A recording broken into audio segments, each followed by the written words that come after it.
पार्थ पवारांकडून 1800 कोटींच्या जागेची 300 कोटीत खरेदी. पुण्यातील कोरेगाव पार्कमधील जमिनीवरून अमेडिया कंपनीवर आरोप. स्टॅम्प ड्युटी म्हणून केवळ 500 रुपये भरले. पार्थ पवार जमीन व्यवहार प्रकरणी शीतल तेजवानी, दिग्विजय पाटील आणि निलंबित उपनिबंधक रवींद्र तारूंवर गुन्हा दाखल. सरकारची दिशाभूल करून मुद्रांक शुल्कात चुकीच्या पद्धतीने सूट दिल्याचा आरोप. पार्थ पवारांविरोधात मात्र तक्रार नाही. पुणे जमीन व्यवहार प्रकरणात गुन्हा दाखल झाला, पण पार्थ पवार आणि त्यांच्या कंपनीचं नाव वगळण्यात आलं. प्रकरण उघडकीस आल्याच्या 24 तासात सरकारकडून जादूचे प्रयोग. अंबादास दानवेंची टीका.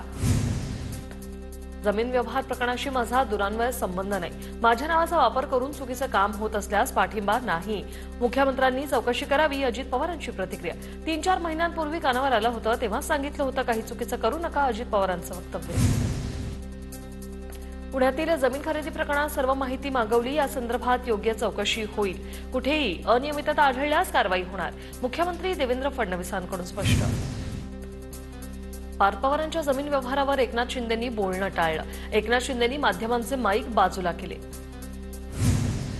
अजून निलंबन आदेश प्राप्त झालेला नाही. तहसीलदार सूर्यकांत येवलेंचं स्पष्टीकरण. माझा पार्थ पवार यांच्या जमिनीशी काही संबंध नसल्याचंही वक्तव्य. पुणे जमीन गैरव्यवहार प्रकरणी समिती गठीत. मुद्रांक शुल्क चुकवल्याप्रकरणी तपास होणार. 7 दिवसात चौकशी करून अहवाल सादर करण्याचे आदेश. आपण मराठी अमराठी करत राहणार आणि यांची मुलं जमिनी लाटून बंगले बांधणार. पुण्यातील कथित जमीन खरेदी प्रकरणावरून उद्धव ठाकरेंचा निशाणा. जमीन व्यवहार प्रकरणात सुप्रिया सुळेंकडून पार्थ पवारांची पाठराखण. तहसीलदार सांगतंय की सहीच केली नाही, मग व्यवहार होऊ शकत नसेल तर स्टॅम्प ड्युटीची नोटीस कशी आली? सरकारने स्पष्टीकरण द्यावं. सुळेंची मागणी. अजित पवारांना भस्म्या नावाचा आजार झालाय. पार्थ पवार जमीन व्यवहार प्रकरणावरून हर्षवर्धन सपकाळ यांचा अजित पवारांवर निशाणा. पहिलेच एवढं खाल्लं, अजून किती खाणार? हर्षवर्धनांचा खोचक सवाल. फडणवीसांनी चौकशी लावली आहे. चौकशीत सगळं समोर येईल. अपुऱ्या माहितीवर बोलणं योग्य होणार नाही. पार्थ पवार जमीन व्यवहार प्रकरणी जयंत पाटलांची सावध प्रतिक्रिया. पुण्यातील जमीन घोटाळा खरा असेल तर अधिकाऱ्यांचं निलंबन करून विषय संपणार नाही. आदित्य ठाकरे यांची प्रतिक्रिया. तर भाजप मित्रपक्षांना जवळ घेतं आणि बदनाम करतं. आदित्य ठाकरे यांचा निशाणा. मिलबाटके खाओ असं धोरण ठरलंय का? पार्थ पवार जमीन व्यवहार प्रकरणावरून हिंदू महासभेच्या आनंद दवेंचा मुख्यमंत्री फडणवीसांना सवाल. पार्थ पवारांची तक्रार अजित पवारांकडेच घेऊन जाणार का? आनंद दवेंचा सवाल. पुण्यातील जमीन व्यवहार राजकीय वरदहस्ताशिवाय शक्य नाही. नैतिकता असेल तर उपमुख्यमंत्री अजित पवारांनी राजीनामा द्यावा. एकनाथ खडसेंची प्रतिक्रिया. भोसरी जमिनी प्रकरणी मी राजीनामा दिला होता. खडसेंकडून आठवण. मला भकास मंत्री भंडारे स्वतः 2.5 वर्ष घरी बसले होते. जेव्हा फिरायचं होतं तेव्हा फिरले नाही. ठाकरेंच्या टीकेनंतर उपमुख्यमंत्री शिंदेंचं प्रत्युत्तर. जोपर्यंत कर्जमाफी होत नाही तोपर्यंत महायुतीला मतदान करणार नाही. मराठवाडा दौऱ्याच्या दुसऱ्या दिवशी शेतकऱ्यांशी संवाद साधताना निर्धार करण्याचं उद्धव ठाकरेंचं आवाहन. मुख्यमंत्री असताना शेतकऱ्यांना तुम्ही काय मदत केली? श्रीकांत शिंदेंची उद्धव ठाकरेंच्या दौऱ्यावर टीका. आम्हाला 2019 मध्ये उद्धव ठाकरेंनी दगा दिला. उद्धव ठाकरे यांचं फिरणं म्हणजे स्टंटबाजी. भाजप आमदार नारायण कुसे यांची ठाकरेंच्या मराठवाडा दौऱ्यावरून टीका. रेल्वे रुळावरून चालणाऱ्या 5 जणांना उडवलं. दोघांचा मृत्यू तर एका जखमीवर उपचार सुरू. दोघांना डिस्चार्ज. सँडस रोड रेल्वे स्थानकावरील घटना. रेल्वे मोटरमन आंदोलनाचा गर्दीच्या वेळी प्रवाशांना फटका. भारतीय महिला क्रिकेट संघातील खेळाडू आज मुख्यमंत्र्यांची भेट घेणार. मुख्यमंत्र्यांकडून महाराष्ट्रातील भारतीय महिला संघाचा सत्कार केला जाईल.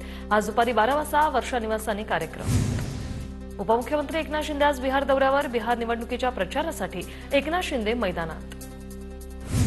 वोट चोरीनंतर भाजपकडून सिल्लोडमध्ये खत चोरी. सिल्लोडमध्ये भाजप कार्यकर्त्याकडून शेतकऱ्याची लूट. बोगस खतं शासकीय खात्यांच्या बँकेमधून विकली. अंबादास दानवेंचा आरोप. 250 रुपयांचं खत 1150 रुपयांना विकल्याचा प्रकार. दानवेंचं ट्विट. प्रवक्त्यांनी आपली भूमिका नीट मांडावी. अजित पवारांच्या सूचना. अजितदादांच्या बैठकीत रुपाली पाटील आणि चाकणकर समोरासमोर. प्रत्येक घडामोडीवर माझं लक्ष असतं. बैठकीत अजितदादा यांचं सूचक विधान. शेतकरी कर्जमाफीच्या मुद्द्यावरून बच्चू कडू पुन्हा आक्रमक. 30 जून 2026ला कर्जमाफी न केल्यास रेल रोको करणार. कडूंची प्रतिक्रिया. 1 जुलै 2026ला महाराष्ट्रातील एकही रेल्वे चालू देणार नाही. कडूंचं वक्तव्य. अमित साटम यांचं अबू आझमींना निमंत्रण. अबू आझमींनी वंदे मातरमच्या समूहगान कार्यक्रमात सहभागी होण्याचं केलं आवाहन. साटम यांच्या निमंत्रणानंतर अबू आझमींचं अमित साटम यांना पत्र. जसं तुम्ही नमाज पडणार नाही तसं आम्ही वंदे मातरम बोलू शकत नाही, अबू आझमी यांची पत्रातून माहिती. नंदुरबार जिल्ह्यात होणाऱ्या निवडणुकीसाठी भाजपच्या विजय चौधरी यांची निवडणूक प्रमुखपदी नियुक्ती. जिल्ह्यात होणाऱ्या 4 नगरपालिकेवर भाजपचा झेंडा फडकणार, विजय चौधरी यांना विश्वास. नंदुरबारच्या तोरणमाळमध्ये अनेक पक्षांच्या कार्यकर्त्यांचा अजित पवारांच्या राष्ट्रवादीत प्रवेश.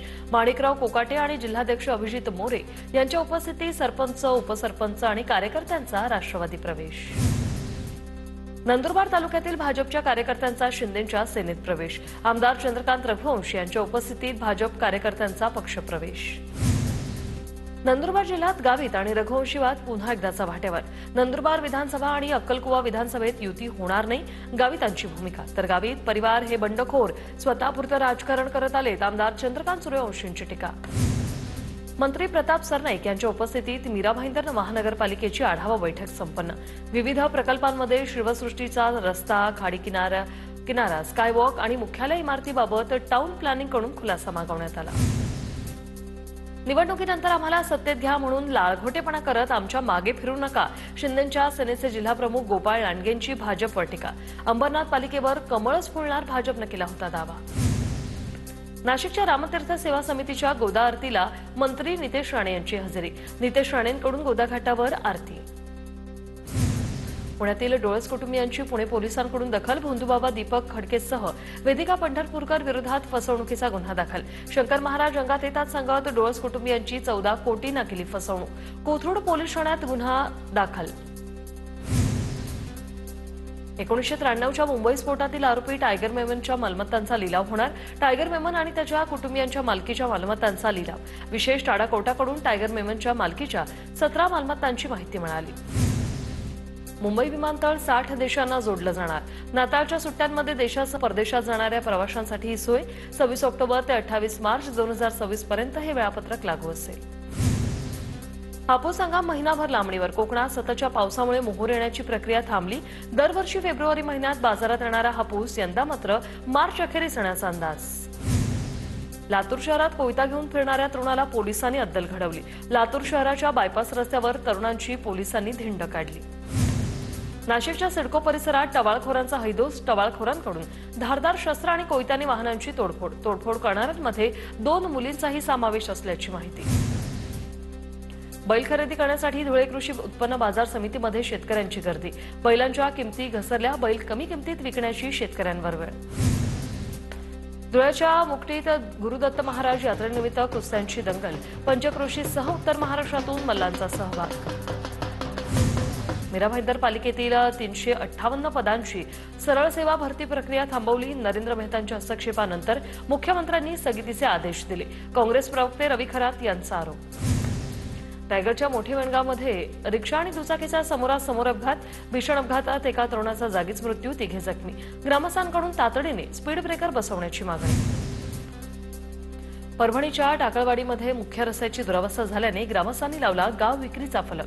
1.5 किलोमीटरच्या रस्त्यासाठी अनेक आंदोलनं करून सुद्धा काम होत नसल्याने गावकरी आक्रमक. वर्धा जिल्ह्यातल्या बिडी गावात मांजा गळ्यात अडकल्याने शेतकऱ्याचा मृत्यू. शेतातून फवारणी करून दुचाकीने घरी परतत असताना नायलॉन मांजा गळ्यात अडकला. बुलढाण्यात मुलाकडून आईवडिलांची कुऱ्हाडीने वार करत हत्या. आईवडिलांच्या हत्येनंतर मुलाने केली आत्महत्या.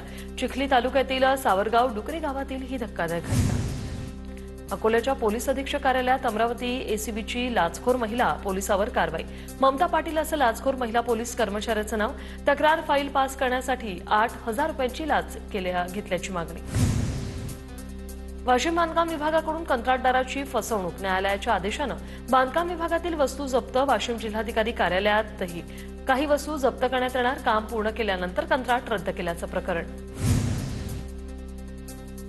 उपमुख्यमंत्री शिंदेंच्या कोल्हापूर दौऱ्यात रस्त्यांची डागडुजी. 24 तासातच पुन्हा खड्डे. कोल्हापूरला उपनगरांशी जोडणाऱ्या रस्त्यांची अवस्थाही बिकट. कोल्हापुरात रस्ते दुरुस्तीसाठी 110 कोटींच्या निधीला गेल्या वर्षीच मान्यता.